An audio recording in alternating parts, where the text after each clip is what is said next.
Buenos días, damas y caballeros, señoras y señores. Bienvenido a su programa Periodismo y Sociedad.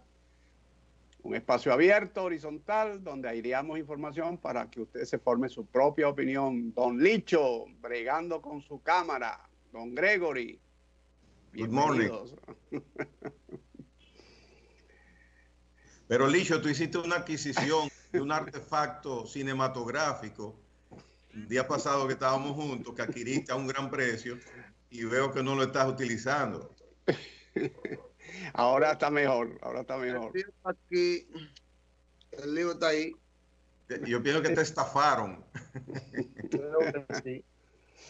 Bueno, mire, en 1867, un día como hoy, pero en 1867 nace Dolores Rodríguez Objío Reyes.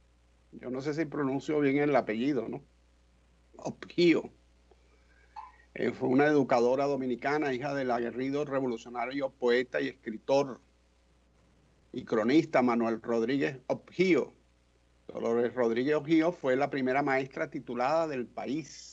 Imagínense ustedes, graduada por Socorro Sánchez, cuando todavía no había bachilleres en la Escuela Normal de Salomé. Ya a los 16 años estaba dedicada a la enseñanza. En 1881 fundó en Santo Domingo el Colegio La Altagracia. Era importante en esa época la promoción de las escuelas porque no era fácil y habían pocos recursos humanos y pocos alumnos, me imagino, ¿no? Colaboró con los periódicos El Dominicano, El Telegrama y El Telégrafo. Luchó valientemente contra los invasores de los Estados Unidos de la invasión del año 1916, acompañando a su hijo, el también educador y orador Luis Conrado del Castillo, en sus campañas nacionalistas.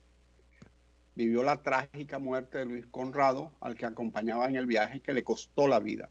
Sus descendientes indican que Mamá Lola, como le decían, escribía artículos en prosa y fue inspirada poetisa, y que además tocaba el arpa. Era una mujer muy fina, ¿no? Muy formada, muy educada. Murió en el año 1941, un 5 de junio de 1941, nos abandona. Mire, un día como hoy, pero en el año 2008, más cerca, la Iglesia Católica redujo la entrada al cielo. Dijo, no, esta puerta está muy ancha, vamos a ponerla más chiquitica.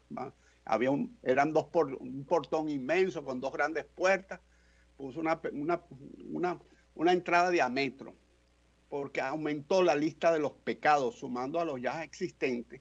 Imagínense, el daño del medio ambiente, ahí entra un montón de gente que no entran al cielo. Los experimentos científicos dudosos, bueno, ahí es más reducida, y la manipulación genética es más reducida. Acumular riquezas en exceso. Bueno, señores, la lista es larga. Consumir o traficar drogas. Ocasionar pobreza.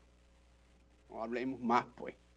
Injusticia y desigualdad social. Todo el que entre en esos capítulos, en esas categorías, no ingresa al cielo desde una lista que amplió en el año 2008 la Iglesia Católica. ¿Qué le parece? Yo desconocía esa medida, pero apunta bien en el sentido de que invita a las personas a comportarse mejor. Tú no entras ahí, ¿verdad? Tú todavía pasas por la puerta chiquitica. Recuerden lo que dice... Yo no puedo evaluarme. Bueno, claro que sí te puedes evaluar. Tú sabes lo que has hecho bien y lo que has hecho mal. Recuerden lo que dice el Maestro Jesús. Más fácil pasa un elefante por el ojo de una aguja que un rico entrar al cielo. Así que muchos ministros que mostraron fe de patrimonio con tantos millones pueden estar en vilo para entrar en el cielo. De este y del anterior gobierno. ¿Por qué, ministro? Bueno, porque tuviste las declaraciones de bienes, había una cantidad de gente con centenares y centenares de millones. Entonces, acumular riquezas en exceso, esa es una de las causas para no entrar en el cielo. Es que eso puede ser relativo. La riqueza de Bill Gates, yo la aplaudo. ¿Sabes por qué? porque los centenares de millones de dólares que él y su esposa a través de su fundación han otorgado a países de los que hablábamos ayer, de prácticamente recursos menguados, sin recursos, es increíble.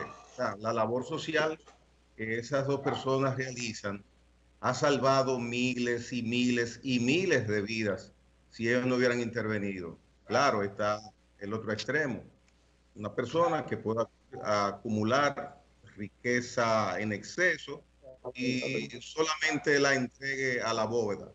Ahí hay un extremo, pero depende en qué se use la riqueza material que la persona pueda ostentar. Sí, si tú no lo tienes. ¿Y el cuánto? No funciona allí. ¿Cuánto? Porque yo puedo acumular, qué sé yo, $1.000 millones y tengo una fundación donde gasto $100.000 al año o $1.000.000 al año. Con eso ya me lavo y me abren la puerta. Te pregunto. Bueno, pero tú puedes también no tener un centavo y no darle una palabra de aliento que le puedes dar a una persona. No, pero Es lo que estamos te hablando digo, de es gente, relativo, eso estamos hablando de gente riqueza con en dinero. exceso. Por eso todo es relativo, claro. Pero la riqueza en exceso no es relativa. Depende del uso que se le dé a la riqueza. No, la riqueza en exceso. Hay un nivel de. Los estados establecen un nivel de vida. De aquí para abajo es pobre, de aquí para abajo no es pobre, y de aquí para arriba es clase media alta y alta, de acuerdo a los ingresos. Cuando la persona duplica, triplica, cuadruplica o multiplica por 100 el nivel alto, es riqueza en exceso. O sea, que yo tengo que estar en contra de todo el que haya adquirido riqueza bien habida, bien habida. No, imposible. Yo no he dicho eso. Yo he dicho un parámetro. Y el que dice que no entra, le cierran la puerta es la Iglesia Católica. Pero es que eso lo determina la Iglesia Católica, con todo el respeto que me merece, pero no es absoluto, porque la Iglesia Católica no puede evaluarte una persona en el aspecto espiritual porque haya trabajado toda su vida y haya hecho fortuna. No lo puede descalificar por eso. No pienso tampoco que ese sea el interés de la Iglesia Católica. No creo. Hay que ver lo que está en el banco del Vaticano. ¿Cuánto dinero tiene el Vaticano en el banco? Para saber si la puerta de ellos está abierta o cerrada. Eso, imagínate. Esto es un tema para comenzar en la media semana. Estamos en el ombligo de la semana. Hoy es miércoles. Nos faltan 2 días para irnos de weekend y hemos trabajado ya 2 días hasta hoy. Así que ya nos vamos preparando con temas ligeros como este, que es parte de la filosofía de la vida. Hasta aquí llegamos. Ya usted está buscando el escape. Depende para dónde se vaya a escapar uno, porque yo lo máximo que llego a escaparme es al parqueo del edificio. Estamos esperando la conexión de Isidro Torres, que quería hablar un poco de Peña Gómez con él. Oye, qué bien. Fausto Herrera, pero no sé, parece que la comunicación con ellos se ha puesto un poco difícil. No tenemos, si él me pudiera mandar el link para reenviárselo. El afable Fausto Herrera, hombre locuaz, culto, buen amigo, buena persona. Gran peñagomista. Mientras tanto, perdón. Gran peñagomista. Mire, mientras tanto, antes que venga el mientras tanto de Don Gregory, vamos a una pausa para que el máster le envíe el link y se conecten los señores. Vamos a una pausa, nos orienta y nos sugiere el máster. Así que nos vemos en unos minutos. Bien.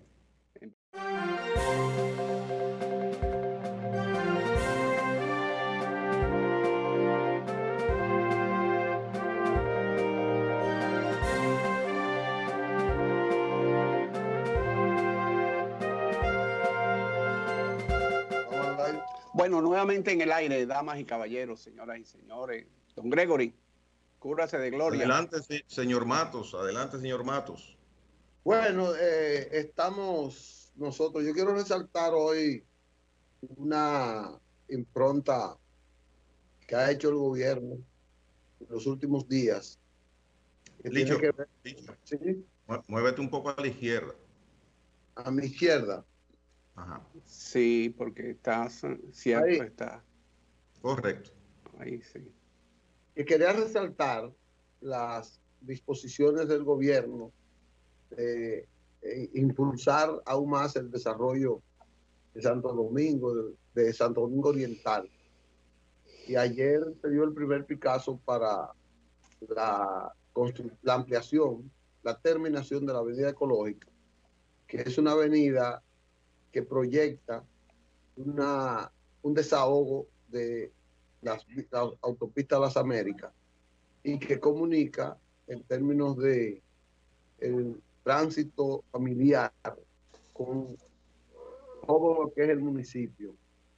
El gobierno tiene proyectado conducir a que las Américas sea un expreso, a los fines de que por ahí no transiten los vehículos pesados y solo haya una ruta ágil hacia el este del país, hacia los aeropuertos del este. Entonces, ayer el ministro de Obras Públicas anunció la construcción no solo de la avenida Ecológico hasta el puerto Punta Caucedo, sino también la construcción de 2 vías marginales a las Américas y un expreso también marginal de la avenida Ecológica para evitar el tránsito de ese vehículo por esa vía.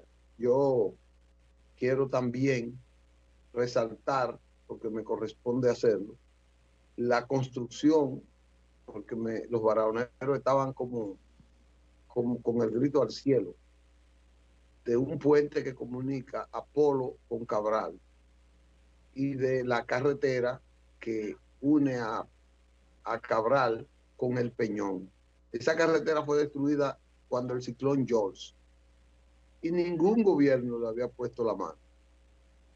Entonces, el ministro de Obras Públicas hizo un descenso y de una vez autorizó los estudios. Yo tengo un video ahí que me gustaría que los muchachos, si pueden, que lo coloquen, que me confirmen si lo pueden colocar, para nosotros ver el agradecimiento de la gente de ahí a esa obra construida, porque es una obra, yo anduve polo y para una gran lectura. Sí. Ahí, Sí. vamos a verlo. Los puentes son infraestructura que enlazan, pero deben de ser vistas más allá que una simple infraestructura física, sino como un punto de conexión entre las comunidades, un punto de conexión que permite a los habitantes de uno y otros lados que puedan trasladarse, a las mujeres parturientas que puedan llegar a tiempo al hospital, a que se les produzca el parto, a los estudiantes que tienen que transitar para ir a los centros docentes a recibir el pan de la enseñanza, pero sobre todo a los hombres y mujeres de trabajo que necesitan transitar por estas vías. Esto es lo que representa una obra como esta, una obra que para Polo y para Cabral es más grande que cualquiera de las obras que pueda hacerse en otro punto del país. Muy bien, porque la necesitábamos, estábamos que no podíamos salir ni de noche ni a la universidad. Yo salgo a la universidad a las 6 de la mañana, a veces salimos a las 5 y era un peligro para nosotros en el minibús. Y nos sentimos muy contentos de que gracias a Dios y a lo que pusieron su granito de arena estamos caminando ya sin ningún temor, sin ningún peligro. Ahí atracaban mucho, se llegaron a perder una cuanta vida, hubieron unos cuantos accidentes y le damos gracias a Dios que todo está resuelto. Primero le damos las gracias a Dios y después a ustedes. Muy bien, muy bien. Eso es, ¿cómo te digo? Pasaban muchos accidentes ahí. Le damos gracias a Dios primero y a Luis Abinader y al ministro, que seguimos adelante. Así queremos que haga la obra de Polo a los Arroyos, que por ahí no solamente animales pueden pasar porque hay demasiado hoyo y está muy en mala condición la carretera. Bueno, muy bien esa obra, porque se había mucho accidente, pasaba mucho accidente, está muy bien la obra.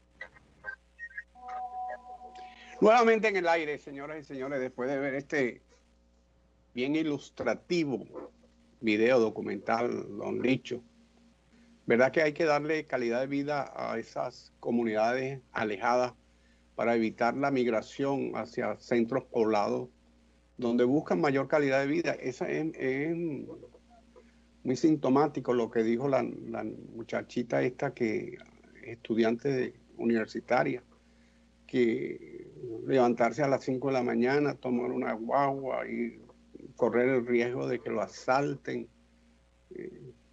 Darle calidad de vida a la gente es fundamental, y sobre todo en esas comunidades, porque la gente, si no tiene en su horizonte, no vislumbra mejoras en su vida, tiende a migrar hacia pueblos y sobre todo hacia la capital, o hacia Santiago o al Gran Santo Domingo.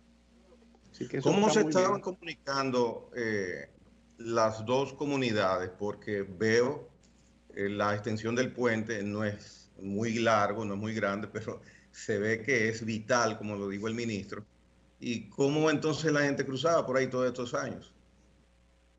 Tenía que bajar el vehículo, duraba media hora bajando, o si no en animales. Wow. Era forma de comunicarse por ahí. Y era tan difícil, y no es por criticar ni querer hacer leña de árbol caído. No es mi misión.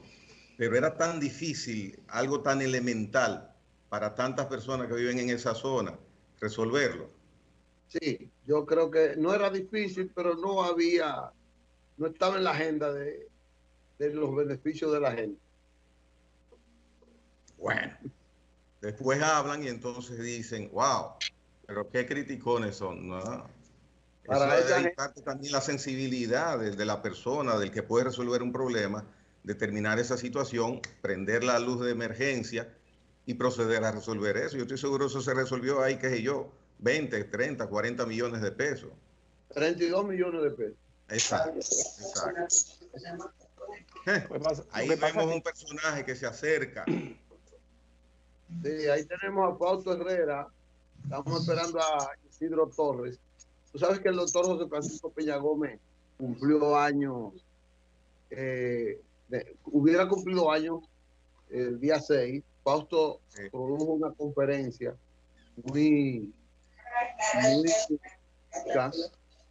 y entonces quise conversar con él y con Isidro. Ellos vivieron una larga vida con el doctor Peña Gómez, tuvieron una afinidad. Queríamos tomar un espacio del programa para conversar con él. Fausto, buenos días.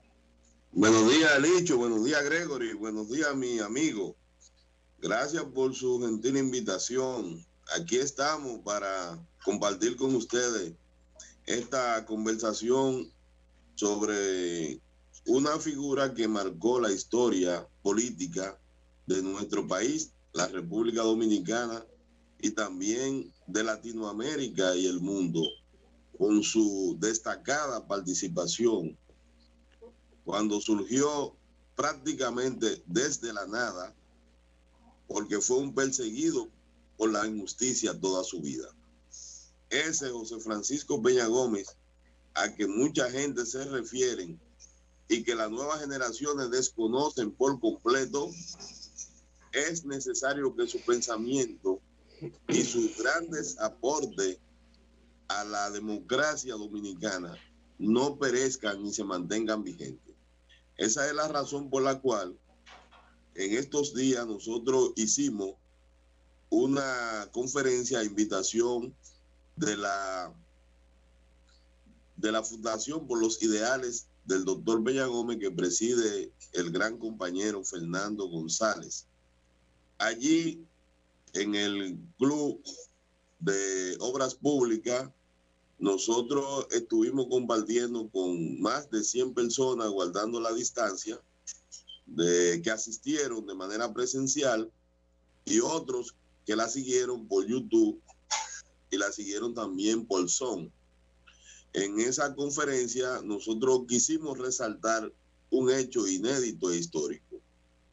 Ese fue el cómo se produjo la solución política de la crisis que se generó en 1994, cuando se le hizo el gran fraude colosal a José Francisco Peña Gómez, quien de manera nítida había ganado las elecciones, y que aparecieron provincias del país como Higüey, por ejemplo, donde los votantes eran el doble de la población que existía en ese momento.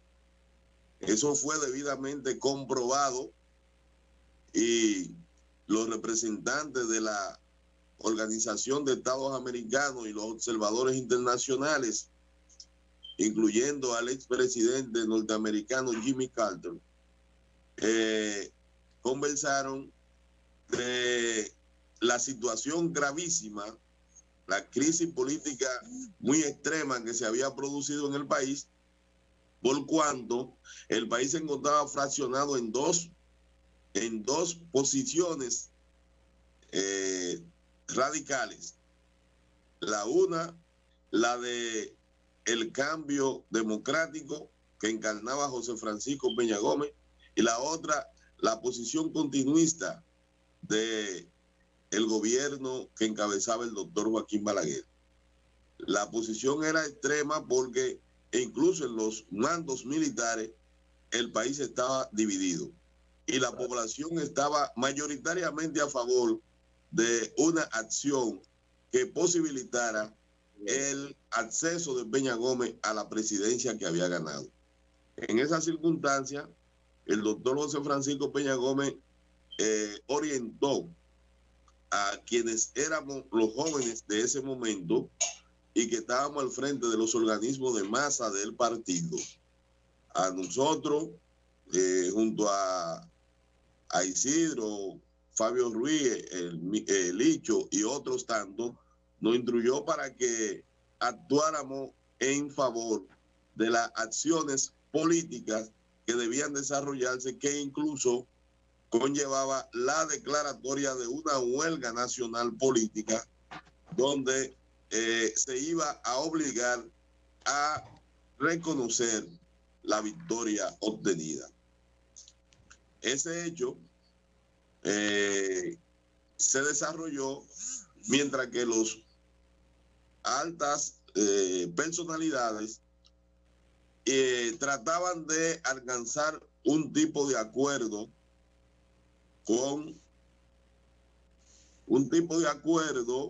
para arribar a un compromiso. Ahí es que interviene el cardenal de la República, Monseñor Nicolás de Jesús López Rodríguez, quien visitó al doctor Peña Gómez estando nosotros presentes en su casa. El doctor Peña Gómez, luego de esa visita, nos dijo: el cardenal vino aquí para que yo accediera a una conversación con el doctor Joaquín Balaguer. Y en ese sentido, nosotros, por la confianza que siempre nos tuvo, nosotros solamente le sugerimos: líder, usted debe evitar que la reunión se haga en el Palacio Nacional. Trate de que se haga en otro lugar. El doctor Peña Gómez accedió a esa sugerencia nuestra siendo un joven y condicionó su primera reunión en la Biblioteca Nacional. Por eso es que la primera reunión no se produce en el Palacio, sino en la Biblioteca Nacional. Ahí el doctor Balaguer le dice al doctor Peña Gómez en esa conversación: doctor Peña Gómez, usted sacó más de 1 millón de votos y yo saqué más de 1 millón de votos. Es un empate técnico. Vamos a buscar una solución a esta crisis, a esta situación. Yo le propongo, dice el doctor Balaguer, que dividamos el mandato, 2 años usted y 2 años yo. Yo iniciaría los primeros 2 años por mi edad. Entonces, esa es mi propuesta. El doctor Peña Gómez salió de ahí muy entusiasmado, contento, porque ya él tenía la creencia de que en el peor de los casos, en 2 años sería el presidente de la República Dominicana. ¿Qué ocurrió? Cuando el doctor Peña Gómez llegó a dar el informe en la comisión política del PRD, allí el ambiente fue de otro tono. El ambiente fue de cuestionamiento, de duda y de incredulidad con la promesa del doctor Balaguer. Esta situación entonces obligó a que el entusiasmo con que Peña Gómez había llegado y que había dicho cuando llegó a la reunión, saluden al próximo presidente de la República, se cayó y en consecuencia se le buscó una solución alternativa a la crisis, que fue la de plantear el pacto por la democracia, que conllevó las reformas constitucionales que se hicieron, entre ellas la de la doble vuelta electoral. Y ahí quiero precisar lo siguiente. Fausto, sí, hay juristas de mucho prestigio que dicen que esa fue la última reforma de política que se hizo en el país, que inclusive la han bautizado como la reforma Peña Gómez. Cierto. Fue una reforma que produjo y que todavía existen cambios sustanciales en la democracia dominicana, en la justicia, en los políticos, en los partidos políticos, inclusive en el mismo sistema electoral. Cierto, Licho, esa aseveración yo la comparto porque es real, pero quiero no obviar un detalle, y veo a Gregory muy atento escuchándome. Quiero no obviar un detalle que hay. El detalle es el siguiente: el pacto por la democracia se redactó un borrador en 2 comisiones, una que representaba al doctor Balaguer y otra al doctor Peña Gómez. Pero había un tercer elemento que participó en la conversación. Era la participación del PLD, que en ese momento estaba representada por Danilo Medina, que era el presidente de la Cámara de Diputados. Amable Aristi era el presidente del Senado, representaba al doctor Balaguer. Entonces resulta que el texto original del pacto decía, en cuanto a la doble vuelta electoral, que se ganaba, la modificación establecía que para ganar la presidencia de la República se ganaba con el 45% de los votos o una diferencia de un 10% del Correcto. Que estaba en primer lugar. Fausto, te quiero pedir permiso. Sí. Porque debemos darle entrada a Isidro Torres. Sí. Y debemos entonces hacer una pausa para que entre Isidro y así continuamos.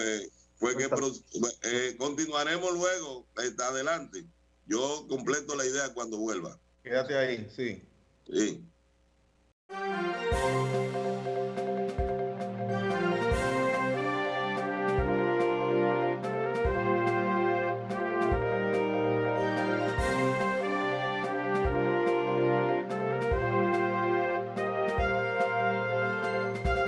Bien.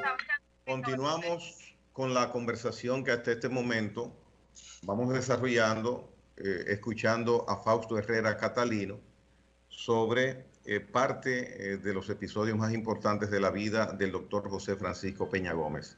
Retoma tu relato, Fausto. Bueno, continúo. Decía que en el texto de el borrador del acuerdo decía que se ganaba la presidencia de la República con el 45% de los votos o un 10% de diferencia de un candidato a otro. Sin embargo, de manera subrepticia, perversa, por demás, se hizo un conciliábulo a espalda del doctor Peña Gómez entre una cúpula del Partido Reformista de la Sombra y la cúpula direccional del PLD que acabó de gobernar, por virtud del cual al borrador original se alteró y se le puso que era un 50% más un voto. Ese hecho fue dicho por un influyente funcionario del Palacio Nacional que se acercó a Tuey de Cans y le dijo, previo a la firma en el Palacio Nacional, que el documento estaba modificado. Tuey se lo sugirió, se lo dijo al doctor Peña Gómez. Y el doctor Peña Gómez escuchó la situación ya en medio de la firma del acuerdo, y el doctor Peña Gómez lo firmó. Y cuando le preguntan, yo quería evitar y quise evitar un derramamiento de sangre al país. Por esa razón, yo no obtemperé a romper ese acuerdo en esa ocasión y preferí someterme al veredicto del pueblo, que eran las elecciones próximas. Porque estaba previsto que los 2 años siguientes, después que iban a haber elecciones en el 96, esas elecciones, Peña Gómez sacó 46% en la primera vuelta, lo que significaba que si se quedaba el 45% en ese caso, él era el presidente de la República nueva vez. O sea, que había ganado en el 94, se la quitaron por el fraude y también ganó la primera vuelta de acuerdo con el texto original que tenía el contrato que había sido adulterado. A lo que me refiero, Fausto, es que el preacuerdo entre, vamos a decir, las dos figuras, el doctor Balaguer, el doctor Peña Gómez, indicaba que el primero gobernaría desde 1994 hasta 1996 y luego entraría automáticamente la gestión por 2 años, del 96 al 98, del doctor Peña Gómez. Sin embargo, declinó voluntariamente a ejercer el poder durante esos 2 años. ¿Es así? No es así. Lo que ocurrió fue que el partido no estuvo de acuerdo con aceptar los 2 años que propuso el doctor Balaguer. Perdóname. Es muy importante, por lo menos para mí. No fue el doctor Peña Gómez que rechazó los 2 años, fue el PRD. No, señor, fue en la discusión de la comisión política, porque él cuando llegó dijo, saluden al próximo presidente de la República, lo que indicaba que él estaba de acuerdo con esa decisión. E incluso él iba con Atuey de Can montado en el vehículo y Atuey también respaldó esa posición. Me gustaría escuchar a Licho, Fausto, que quiera agregar algo a eso.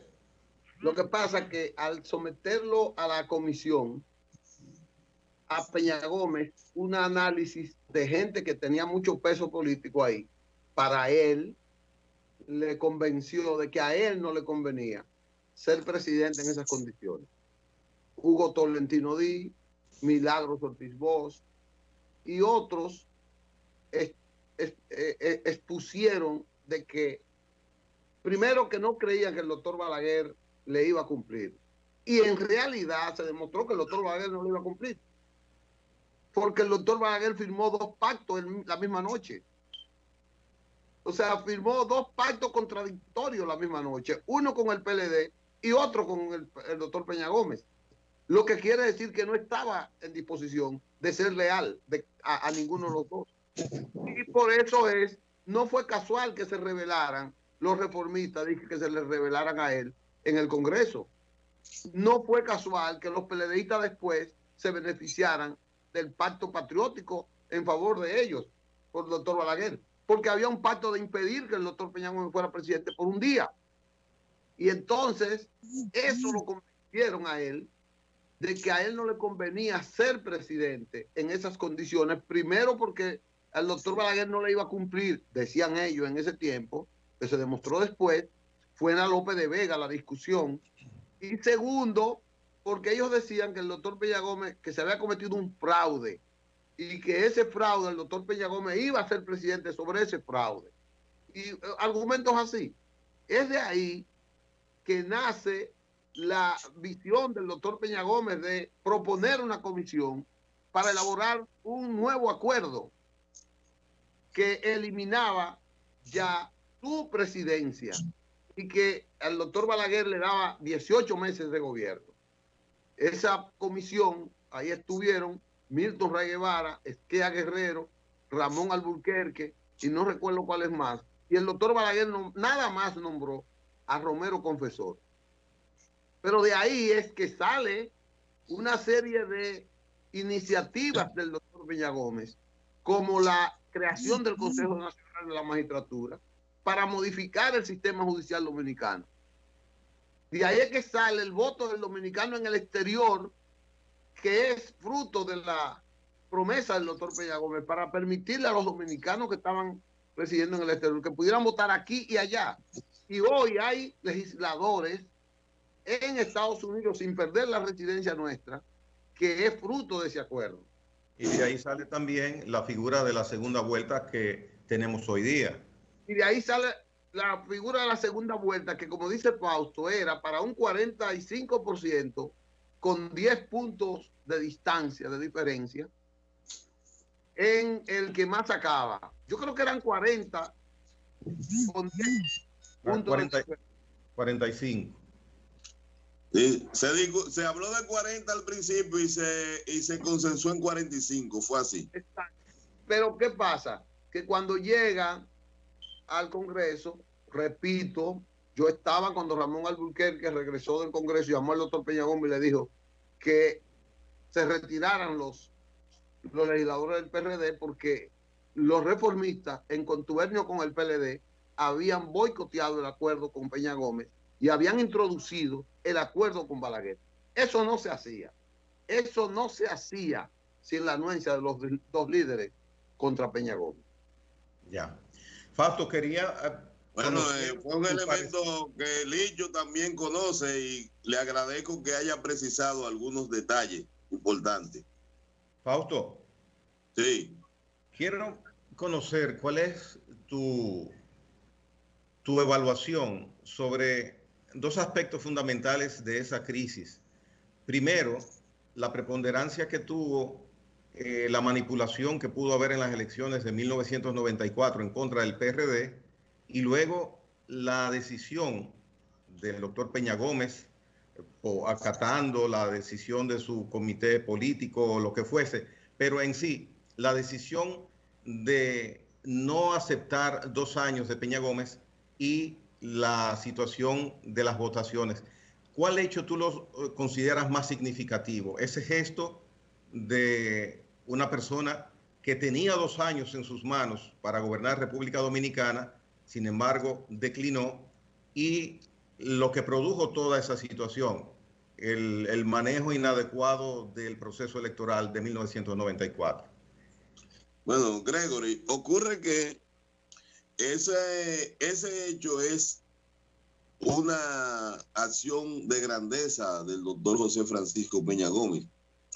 Demostró un desprendimiento por el propio orgullo personal y se sobrepuso a y previendo que tantos jóvenes estaban expuestos a un peligro inminente, y a mí me consta, porque estando en la comisión política, en una reunión de esa que se estaban haciendo para decidirle el destino a seguir, él me llamó a una esquina y me dijo: Fausto, yo no quiero que jóvenes como tú perezcan.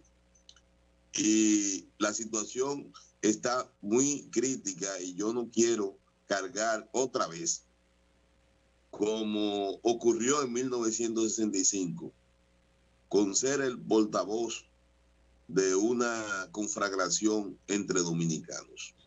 Eso me lo explicó él a mí personalmente, y esta es la primera ocasión en que yo lo digo. Entonces, el doctor Peña Gómez estaba muy convencido. Por eso él, en lugar de llamar a las calles, se fue a las iglesias.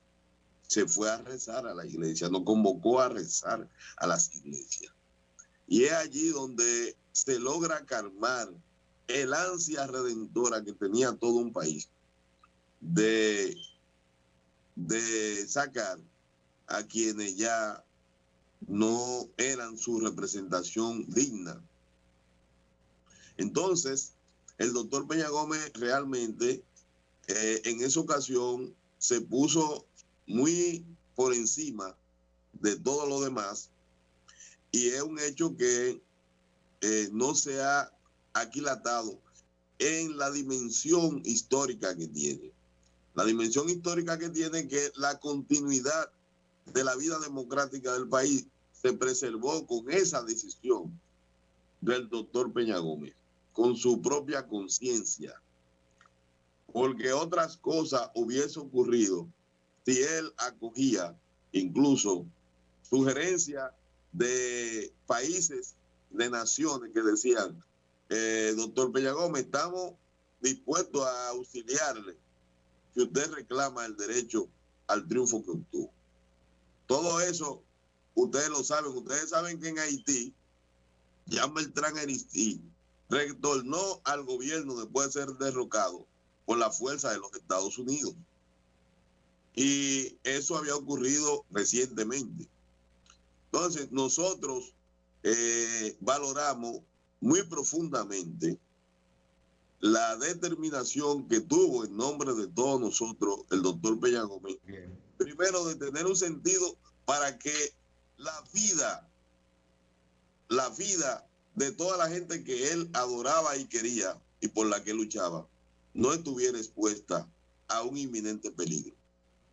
Y eso es un gesto heroico, grandioso, de esa figura política nacional, que a diferencia de sus adversarios, que él incluso de manera magnánima, prácticamente como lo hizo Jesús, lo perdonó y dejó su legado de perdón. Él está como un ejemplo inédito de un político responsable que no quiso que su país se desangrara en una situación donde él iba a ser el beneficiario de un triunfo que obtuvo por ese propio país. Bien. Esa es la realidad. ¿Cómo no? De mi parte, una acotación bien breve. Cuando tú mencionabas al inicio de tus palabras que Peña Gómez hoy día es desconocido totalmente por la juventud actual. Yo pienso que eso, si es así, si te tomo la palabra, ojalá no sea así y te equivoques, debe entonces ser trabajado políticamente, trabajado por tantos amigos que tuvo, sus familiares, porque verdaderamente las figuras como el doctor José Francisco Peña Gómez vienen cada 50, cada 60, cada 70 años, porque verdaderamente son figuras que no están imbuidas de egos, de acumulación de riquezas, figuras que lo que les importa verdaderamente es el lar donde han permanecido toda su vida y por el cual inclusive su vida. Así que ojalá que esa parte sea controlada en el mejor sentido de la palabra y ustedes puedan perpetuar el nombre y los ideales del doctor José Francisco Peña Gómez a favor siempre de República Dominicana. Gregory, recuérdate que aquí hay varios partidos que tienen como estandarte la figura de Peña Gómez. Lo está el PRM, que es el mayoritario y el partido de gobierno hoy al que pertenecemos. Y ese partido consagra en su artículo 1, oye bien, en el artículo número 1 de sus estatutos, que es un partido de orientación socialista democrática y que su práctica se orienta con el pensamiento de José Francisco Peña Gómez. Entonces, a ese partido le corresponde no solamente tributarle 1 minuto de ovación cuando comienza una reunión, sino tener una escuela, un instituto, como ya existe, pero un instituto en cada provincia, como él creó escuelas cuando fue alcalde del distrito, escuelas laborales en cada municipio, donde ahí se instruya sobre eso. Es que en cada reunión del partido se debe no solamente leer un pensamiento de José Francisco Peña Gómez sobre el tema de que se trate, sino de presentar, como se hacía en los círculos de estudio y en los comités de base del otro partido, que se dedicaba una parte a la educación política, y ahí se trataba un tema de la historia política del país, de la economía, de la ideología o de otro tema de interés internacional. Y ese elemento está ausente. Entonces, eso es lo que está trayendo como consecuencia que la nueva juventud no tenga un elemento que lo vincule a José Francisco Peña Gómez con su heroica batalla de surgir, de representar la más genuina representación de la redención social dominicana. Entonces, nosotros estamos demandando que nuestro partido y los demás que también se atribuyen seguir los ideales de José Francisco Peña Gómez, que levanten una postura, porque los líderes de otros países, como Nelson Mandela en Sudáfrica, tienen un espacio que está latente en la conciencia de la gente. En el caso emérito de Nelson Mandela, incluso las Naciones Unidas declaró un día de Nelson Mandela con motivo de su cumpleaños.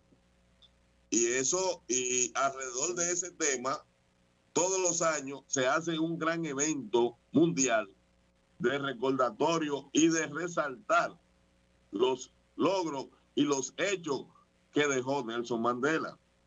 Entonces nosotros estamos reclamando que no es suficiente con calles, con que el aeropuerto lleve su nombre. Peña Gómez lo que nos legó fue primero la gente. Él quiere que los pobres tengan derecho a la vivienda. Él quiere que los pobres tengan derecho al trabajo. Él quiere que los pobres tengan derecho a la educación. Él quiere que los pobres tengan derecho a la salud. Entonces, por eso luchó Peña Gómez. Y eso es lo que nosotros tenemos que legarle. Nosotros no hacemos nada con ir todos los años al cementerio solamente a recordar lo que él hizo. Tenemos que hacer lo que él quiso hacer y no lo dejaron hacer. Ese es el reto que tenemos. Y es el desafío que nos corresponde hoy como gobierno dominicano, como estandarte de su imagen, de su legado. Y yo exhorto a que ese es, y así es que Peña Gómez será recordado, como corresponde recordar a la vieja y las nuevas generaciones. Bueno, Fausto, se nos fue el tiempo. Lástima, no pudimos hablar con Isidro, pero yo creo, coincido contigo, y yo estoy seguro que Gregory también, que el mejor ejemplo, la elevación al pensamiento del doctor Peña Gómez, tienen que hacerlo los peñagomistas, y tienen que hacerlo comenzando con el partido. Tienen que hacerlo quienes entendieron y Quiero acotar, Licho, que el presidente de la República reiteró ese compromiso en ocasión de cumplirse ahora el compañero Luis Abinader, en ocasión de decir que su gobierno tenía como mira, como meta, cumplir con el legado de José Francisco Peña Gómez. Y es un hecho muy alentador al que nosotros nos sentimos comprometidos y que debemos impulsar desde todos los puntos donde nos encontremos. Pero el legado de Peña Gómez es un postulado. Ese postulado tiene que levantarlo el partido. Estuvimos en el acto de reinauguración del local del instituto, que es para mí uno de los mejores legados que le ha dado un peñagomista al pensamiento del doctor Peña Gómez, que es un escenario, un lugar donde se discute las ideas de Peña Gómez, donde se enseñan, que es el instituto que lleva su nombre, que preside Hipólito Mejía, y que hoy está en la casa de la ex, de la amiga hermana de Peña Gómez, que es Ana María Acevedo. Entonces, eso es lo que permite que Peña Gómez viva.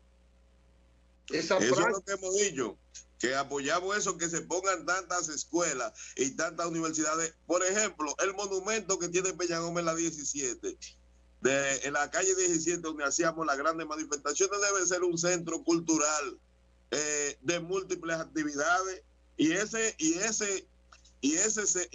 plaza prácticamente ha sido virtualmente abandonada, y solo cuando el frente barrial, los frentes sectoriales y Santo Domingo Norte va y lo pinta, es que se remoza. Eso debe ser un centro de recreación de la juventud de la parte norte, con múltiples actividades, como se hace en otros lugares. Fausto, ya debemos cortar, pero una sola palabra, disculpe el máster. El sentimiento social y pensamiento social de Peña Gómez es tan noble, ese término me sale, que tú puedes llevarlo y utilizarlo en cualquier sociedad del mundo, en cualquier país, y te aplica a favor del ser humano. Gracias, Fausto Herrera Catalino, por estar en Periodismo y Sociedad. Dicho. Gracias a ustedes por permitirme hablar ahí. A Isidro Torres, que también es uno de los que participó en ese pensamiento, en la práctica, en la aplicación de ese pensamiento, Peña Gómez. Después volverá Isidro. Gracias, Fausto. Gracias a todo el pueblo que nos sintonizó hoy. Hasta mañana. Bien.